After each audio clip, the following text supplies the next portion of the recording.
Good morning, good afternoon, good evening. So good to have you here. And this is for July 30th, 2023. You can listen to it anytime that you want. And we're looking at the book of Ruth. We're in chapter 4. And the title of the sermon is What Does It Take to Stand in the Gap to Be a Redeemer? And starts out in verse 1 of chapter 4. Now Boaz went up to the gate and sat down there. And behold, the close relative of whom Boaz spoke was passing by. So he said, "Turn aside, friend. Sit down here." Okay, doesn't seem like there's much to preach there, but it's more than you might think. Trying to give you an understanding of the situation at the time. As you know, Ruth had proposed to Boaz the night before. She uncovered his physical feet, and she laid down near it. And when he kind of grew cold because his feet were covered, he kind of bent over to cover that, and then noticed somebody was sleeping near his feet. And he said, "Now, who are you?" And she said, "I am Ruth, your maid, and cover me with the hem of your garment, for you are a close relative of mine." And that could be taken, well, could you put a little bit of your hem over on me, a little blanket to cover me? But that was also the wording of an ancient custom of proposal. And she was asking him to perform a levirate marriage, to marry her because of her deceased husband and Naomi's deceased husband. And they had no heir. And they had no means of support or help. His children were like their Social Security, and it was something where he could step in the gap if he was willing. He had the means, and would he do that? And there was a significant age difference between her and him, and he wouldn't have thought of taking her on as a wife and approaching her himself.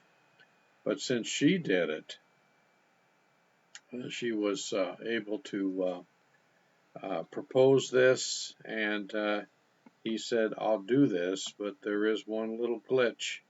There is someone who is nearer kinsman than me, and they should have the first right to this redemption and levirate marriage." So he said, as the Lord is my witness, I will do this thing tomorrow, and gave her a tremendous amount of grain, all she could carry, probably close to 60 pounds. And when she got to Naomi, she was absolutely flabbergasted, and she saw that the man Boaz was serious, and he had every intention of following through with this, that they might have some security, and that he would perform the levirate marriage. But there was one person closer than him, and he had to be contacted. So Ruth laid there at the feet of Boaz for the rest of the evening, and he was laying there still himself. I don't imagine either of them got very much sleep. Ruth was wondering how things would turn out, especially with this glitch. Was God really in control? The answer is yes. Sometimes we have to bring the faith that we have to a situation which is not all the way clear, and permit that to bring us peace. On the other hand, Boaz, his mind might have been churning all night. Now, what am I supposed to do?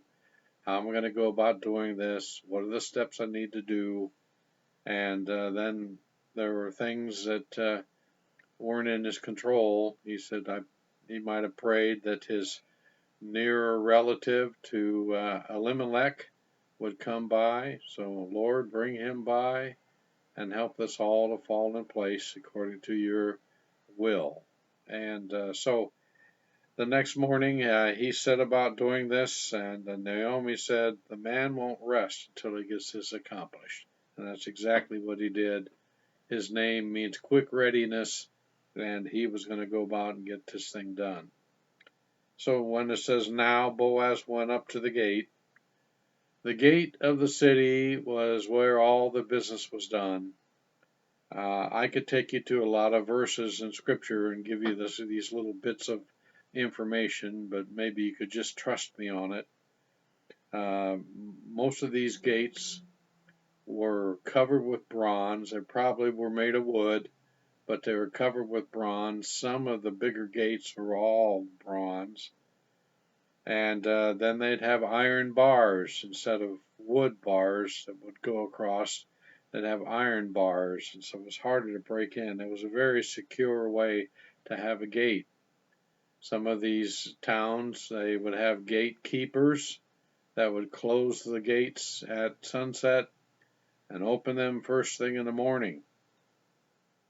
They would also have men. Sometimes there were men that after a day's work in the fields or something, they'd come by the balance of the day, hang around the city gate. It was kind of a place to be. Some of them had an armory there. There might have been a volunteer militia, and it was kind of the courthouse. And everybody who came into the city had to come through that gate. Oftentimes the gate was known for perhaps the type of business that was transacted near it, like the fish gate or the sheep gate. To possess the gates of your enemies meant that you possessed the city, and then you were in control of it. You determined who came in and who went out. When Joshua's 2 spies came into the city of Jericho, Jericho had double gates. They had 2 walls going around the city of Jericho. The walls of Jericho, there were 2 walls. Most people don't catch that. And so it was very secure, probably had an armory, probably had guards at the gate. They knew everybody that came in and came out. Of course, if there's a big crowd of people coming out at the same time, they may not have noticed every particular person, but they could see there were people went out and came in. And the 2 spies came into the walls of Jericho, and they kind of used Rahab the harlot's place as an inn, and they were staying. And as they were staying the night, people came to him and her and said, "Where are the men that came in here?" "Oh, they left. They left at dusk before the gates were closed. If you really hurry, you might be able to catch them." So they went out after them, racing to the fords to see if they could catch up with them. And meanwhile, as soon as these people left, they closed the city gates at night. So the city gates were like the courthouse, like the armory, like the marketplace. They were places of business, and if you possessed the gates of the city, you were in charge of the city. Remember, the Apostle Paul, who was known as Saul at the time, was in Damascus, and they were watching at the city gate to try and catch him. So they let him through out a window down the side of the wall in a basket. So these city gates are very important places. And so this is where Boaz congregated, at this city gate near Bethlehem, I assume. And it says here, Boaz saw his nearer kinsman, and he was on good terms with him. He said, "Friend, come over here and sit down. We've got a little business that we need to conduct." And maybe he talked about it. But then when they got a quorum of about 10 men, they started to talk in front of these 10 men. It says here in verse 2, he took 10 men of the elders of the city and said, "Sit down here." So they sat down. So this gate area, it was fairly big, and it could accommodate quite a few people. So they sat down, And then he said to the closest relative, Naomi, who has come back from the land of Moab, has to sell the piece of land which belonged to our brother Elimelech.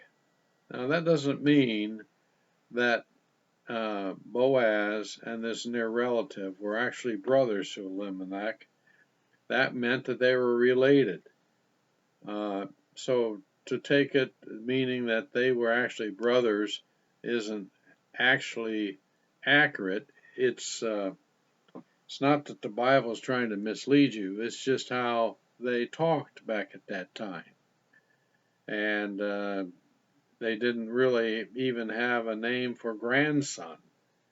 So they called him son. And so, a relative, a brother from that standpoint.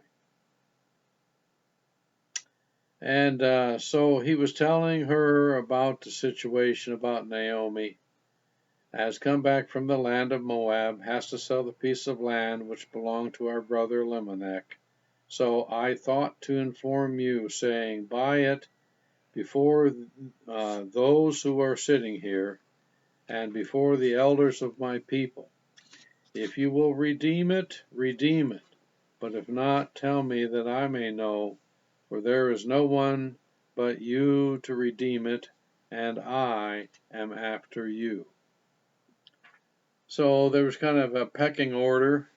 The nearer relative had the first chance of being the redeemer. It was his responsibility, and if he gave up on it, then the next closest relative was supposed to consider it. Now, when it came to a piece of land and they had just had a successful harvest, and he saw that the rain was coming, and this thing with the Midianites coming in and taking the land and grazing down the crops and everything with their camels and horses and goats. And that seemed to have settled down since Gideon most likely was the one who was reigning at this time as a judge. And so it seemed rather palatable to take on another piece of property, and whatever rent, so to speak, you were paying, because even though he was purchasing this land on the year of Jubilee, it was supposed to revert back to Naomi. So it was kind of a rent, but the rent would be far exceeded by the profits that they would get from the sale of the wheat or the grain, whatever the use of the field. To this day, here in right around this church, we have several farmers, and they rent fields, and they pay the rent, and then they get the crops, and the crops are worth more than what it costs to put them in and fertilize them and reap them and store them and hire men to help harvest it. So they make money off of that, and it's not a losing proposition. Now, every once in a while, if a man wants to buy land and the land is for sale, that's a profitable situation. But if they say, but you have to buy the house and the barns and everything as well, that makes the land more expensive. And sometimes farmers don't want the house. They want the land, but they don't want the house. So they have to kind of back out of the deal. Now here, it was just the land that he was talking about. And if he said, no, I can't redeem it, then Boaz would have went ahead and done that. But if he'd said, I can't redeem it, that's fine, he'll just do it.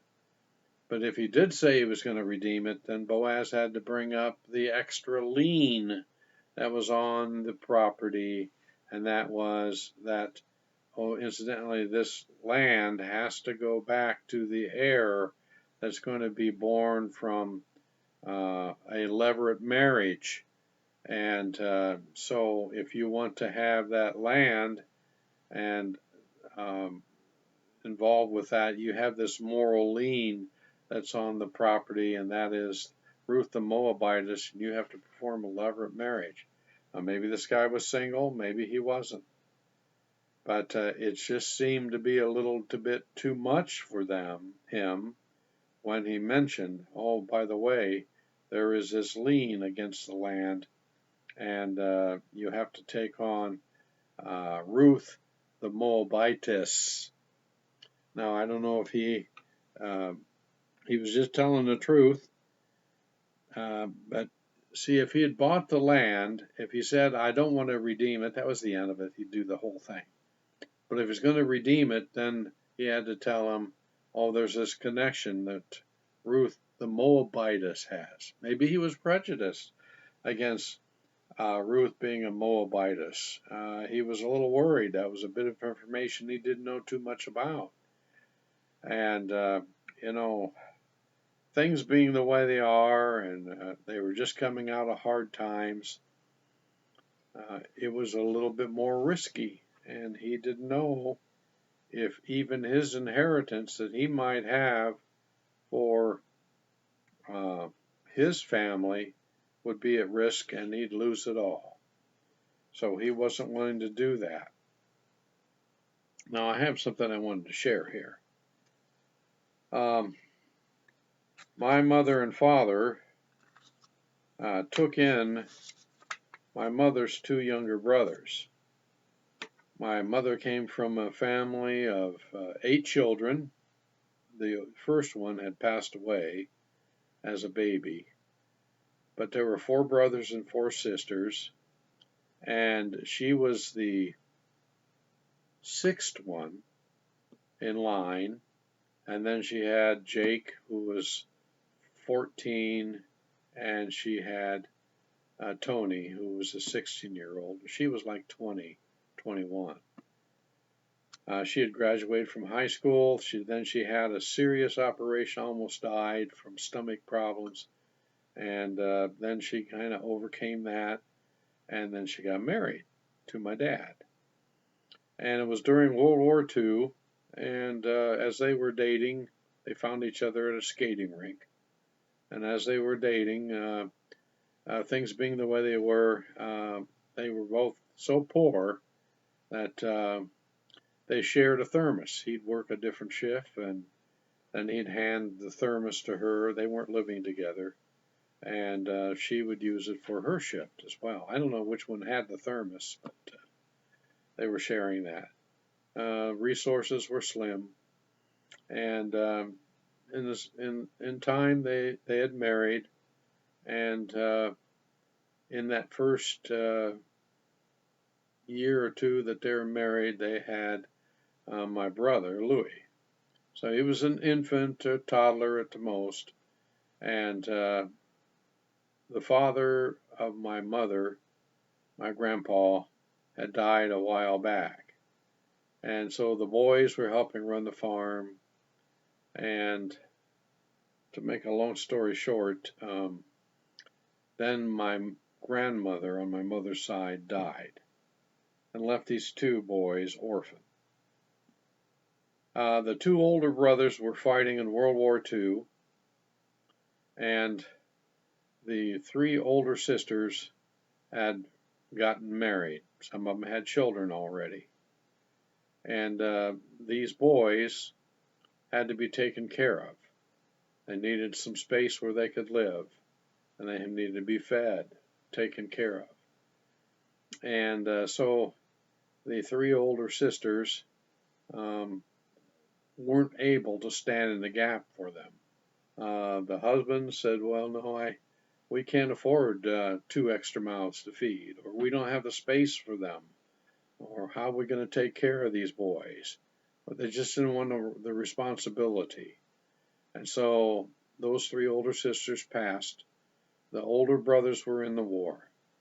And that left my mother. And my mother just barely married, having a little boy, and times being difficult because of the war. My father and my mother took those boys in. My father had lost his mother when he was 12 years old, and by this time his father was passed away as well. And I'm sure he had a soft spot, knew what it was like to be without parents. It had affected him adversely when his mother passed away, and they took those boys in. They had a little postage stamp of a house, They converted the attic so these boys could have some place to sleep. And then my uncle, one of my uncles in the war, got shot, wounded, couldn't take care of himself. The army discharged him, and my mother and father took him in as well. And so they were goels, they were redeemers, they stood in the gap and took care of these people. And so this is the experience that I have with that sort of thing. They put themselves at risk feeding those boys. There was no orphan stuff that they do with Social Security and stuff like this now. They took care of these boys, and they fed them. My mother was home taking care of a little boy, so it was just my father working, and they took care of these. And then they took on my Uncle Steve as well and helped take care of him as well. The boys, they got out on their own fairly fast after that, but neither of them finished high school, which wasn't uncommon back at that time. And they got jobs and they went on with their life. And everybody seemed to do pretty well. But this man, for whatever reason, decided he couldn't do this. He wasn't going to take a wife on. He wasn't going to, it would have been legal to add a second wife, whatever the case would be. So there was something that needed to be done here in front of these people. Verse 5, Then Boaz said, On the day you buy the field from the hand of Naomi, you must also acquire Ruth the Moabitess, the widow of the deceased, in order to raise up the name of the deceased on his inheritance, which was the land that he was going to buy from Naomi. And so even though he was going to buy this land, it was going to go as inheritance to the son through Ruth. And that meant that whatever he had to be divided now between more people, and he didn't think he'd have enough, therefore, to spread it out. Verse 6, The closest relative said, I cannot redeem it for myself, because I would jeopardize my own inheritance. Redeem it for yourself. You may have my right of redemption, for I cannot redeem it. Now, this was the custom in former times in Israel, verse 7, concerning the redemption and the exchange of land to confirm any matter. A man removed his sandal and gave it to another, and this was the manner of attestation in Israel. So the closest relative said to Boaz, Buy it for yourself. And he removed his sandal. Then Boaz said to the elders and all the people, You are witnesses today that I have bought from the hand of Naomi all that belonged to Elimelech, and all that belonged to Chilion and Mahlon. Moreover, I have acquired Ruth the Moabitess, the widow of Mahlon, to be my wife, in order to raise up the name of the deceased on the inheritance, so that the name of the deceased will not cut off from his brothers or from the court or his birthplace. You are witnesses today. All the people who were in the court and the elders said, We are witnesses. May the Lord make the woman who is coming in your name your home, like Rachel and Leah, both of whom built the house of Israel. Now,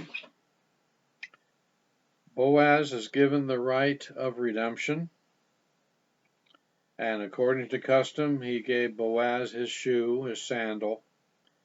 Boaz saves the house of Mahlon at great expense to himself. He's willing to do whatever it takes, come what may, good crops, bad crops, he's going to stand in the gap. And you remember a goel, a near redeemer, who would stand in the gap, purchase the land, perform levirate marriage, or be the avenger of death. Some of these things were even dangerous or risky, and so he was willing. He'd be like the fellow that go down to the volunteer fire department and sign up. He'd be like the fellow that would be willing to be a deputy sheriff. He would be the type of guy that would do this sort of thing. And so he was willing to stand in the gap.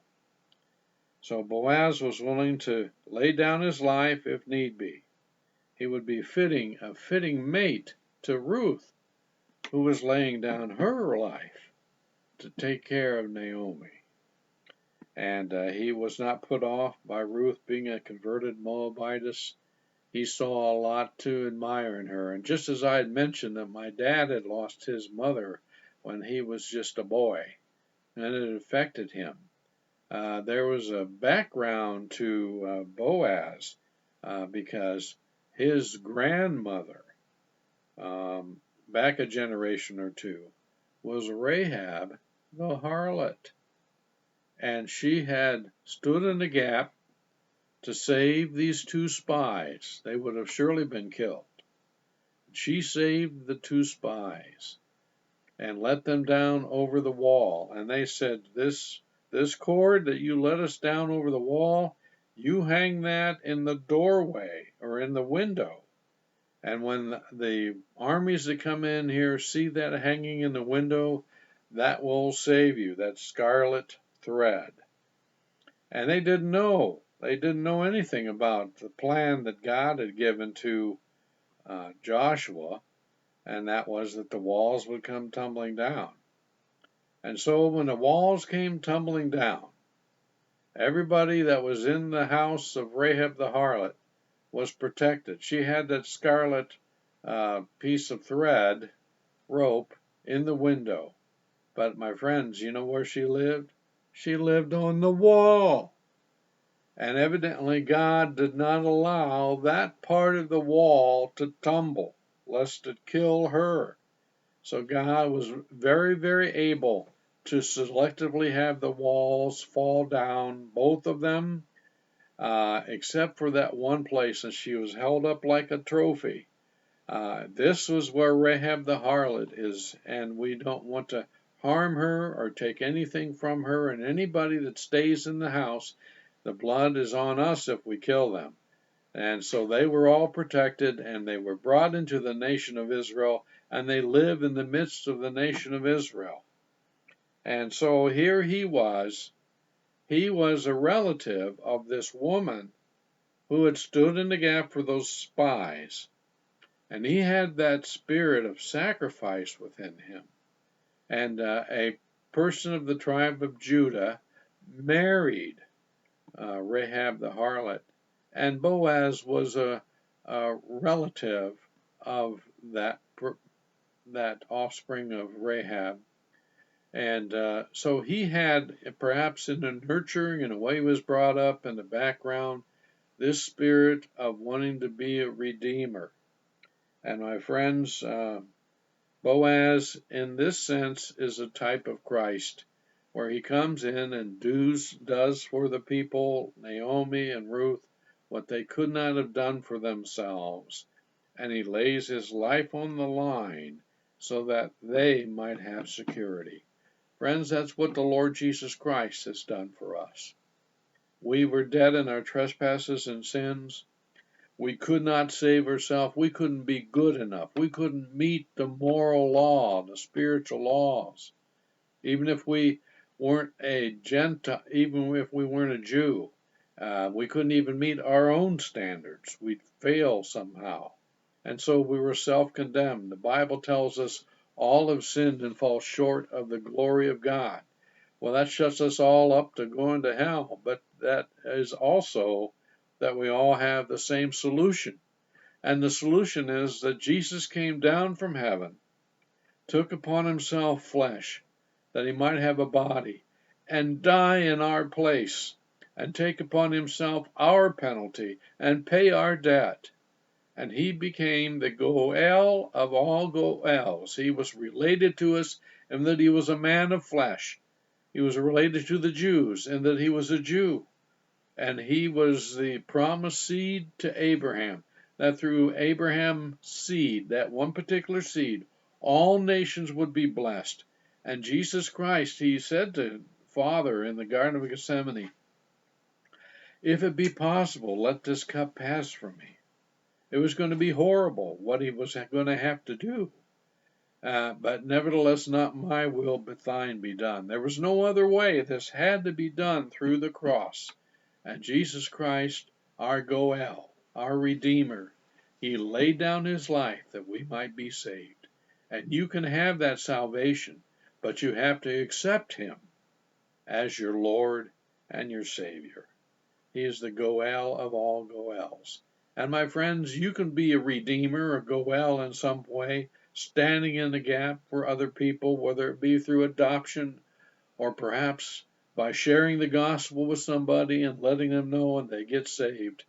There are so many ways. Have a spirit of redemption in your heart. We're having a missionary come to our church. He is a Goel, a stand in the gap type of person, going out and leading people to Christ and planting churches and training pastors.